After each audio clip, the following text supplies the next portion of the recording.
Yes sir सकाळपासून एक चांगली गोलंदाजी होते.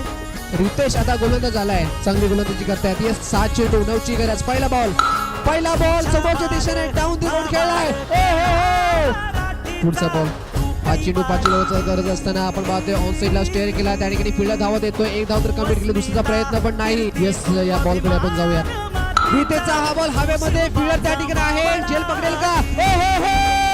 काय झेल पकडलाय, रनिंग कॅच. 4 धावा 3 चेंडू. कशा पद्धतीने मॅच जाईल. हा बॉल आपण पाहतोय गुल्लस वरती. आडव्या बॅटने मारण्याचा प्रयत्न, रनआउट करतील का? नाहीये. सगळ्या प्रेक्षकांच्या नजरा सामन्यावरती लागलेत. 2 चेंडू 3 ची गरज. चेंडू हवेमध्ये, कॅचची संधी. फिल्डर आहे, कॅच पकडली. कॅच पकडले. 1 चेंडू 3 ची गरज. टाळा गुल्लेचा बॉल होता, गुल्लेचा. आणि इथं कोणताही फटका नाहीये. Sala